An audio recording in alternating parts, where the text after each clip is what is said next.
Hello once again, watchers of good movies. My name is Nick Pell and this is my review of The Lodge. Now this is a smaller indie horror film thriller of sorts which just got a wider release and ended up at my local theater, so I went and saw it. I guess it premiered at Sundance last year sometime, and then it got bought and now it's being released in theaters. So, general premise of this film is that after the death of the mother of these two kids, they end up having to spend the holidays with their soon-to-be new stepmom, and odd things start to happen. Now, a large portion of this film is really based on not really fully knowing what's real and what's not. In that, just as things start to go wrong in this house, in this lodge of sorts, the power goes out, the heat is gone, the water pipes are all frozen, everything like that. Just they're basically stranded in the midst of a snowstorm. And they don't really know why, and all their stuff vanishes and things of that sort. You don't really know what is necessarily what is actually happening, because you kind of have two different narratives going back and forth. In that, either it could be all in this girl's head, or there could be something more physical and realistic happening. And so I thought that Riley Keough, I'm probably butchering that last name, but down below here is how you say it. I thought that she was easily the standout of this movie because I thought that her performance really showcased just her deteriorating mental state. I thought as these things just start to happen around her, you don't really know what's real, and I thought that she just delivered that performance really well, and just being able to grab sympathy from the audience, or at least from me, towards the first half of the film. You feel kind of bad for her after a certain point. I also liked that the atmosphere was also very overall creepy for the majority of the film. You're just not really sure what's going to happen. And I think a lot of that is because it takes odes and notes and whatnot from films like Hereditary and The Shining, and just invokes that similar atmosphere. I think that it does it pretty well. Unfortunately, the film is not really super scary. I was going into it thinking it was going to be something of a horror film. I didn't know what, because I've seen no trailers that I can remember for this film, so I knew very little to nothing about what this film was even about, which might have helped me a little bit. But it's not really super scary, in my opinion.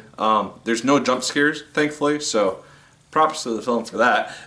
But the story overall is kind of dumb, to be frankly honest. Just as it continues to go and move, it has these religious undertones to it as well, which is always kind of a hit or miss for me personally, just anytime that religion is invoked in horror aspects. And the film just ultimately ends up being kind of boring overall, just because it doesn't really have any sort of overall reveal until the third act.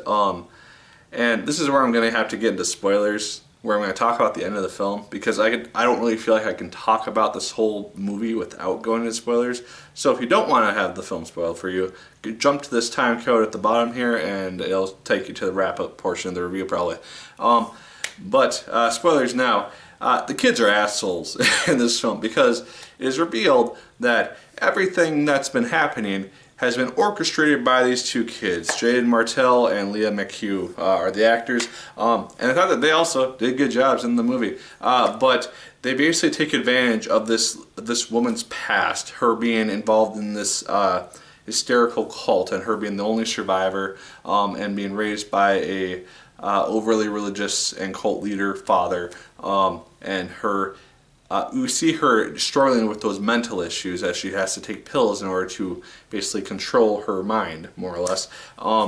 And after the kids just start to, one night, just move everything into this hidden cubby, they take the food, they take the decorations, they take their all personal belongings, and that being her pills as well, and start to make her think that they're all in purgatory because they're dead. The guy, the boy kid, he pretends to hang himself, and it's like, oh, I'm not actually dead. Ha ha ha ha, we're actually all dead, and so we have to figure out why we're in purgatory, things like that. But when the dog dies, they see that it's like, oh shit, this is getting real.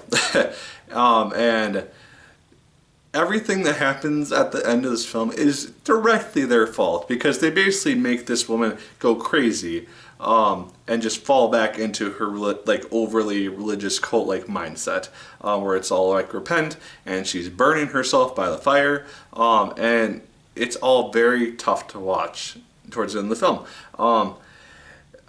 And for a second, I thought when she was in the attic with the kids at the end, that maybe she was just fooling them back, like getting back at them for all the crap that they pulled on her. But then you see how beat up she is and how scarred and burnt and everything. It's like, yeah, no, I think she's actually lost her mind, and she pretty much has. Because the dad shows up, she ends up shooting the dad, and then puts his body at the dinner table, and basically does the tape over the mouth with the word sin on it. And it's, I think, presumed that she ends up killing them in this whole ritual suicide thing that she survived as a young child and is now recreating as an adult and taking these kids with her, pretty much. Unless they go for the gun and shoot her and get away somehow. But that's where the film ends, pretty much. And I don't really know how to feel about it, because like I said earlier, the performances are good, the atmosphere is great, I like the mystery sense of what's real, what's not. But it's just kind of dumb, and maybe it's just because I didn't know what to expect going into it and ended up being something completely different, but I couldn't really get behind it. I think it's a fine movie, just not my favorite thing ever, and it didn't really work for me. So yeah, those are my thoughts on The Lodge overall. Like I said, performances are fine, the mystery is good, and the images and tension that and atmosphere that it invokes via other like really good horror films is there, but it's just a dumb story. It's kind of boring, and the third act is kind of just like, what the hell is happening? So yeah, those are my thoughts. Let me know yours in the comments down below. Did you like it as much as I did? Did you hate it more than I did? Let me know. Like, favorite, comment, and subscribe once again. If you so choose, I appreciate it immensely. Let me know what your favorite horror film has been thus far this year. We are 2 months in, and there have not really been that many good horror films so far. So, curious what your thoughts are. As always, my people, my name is Nick Pell, and once again, keep on watching.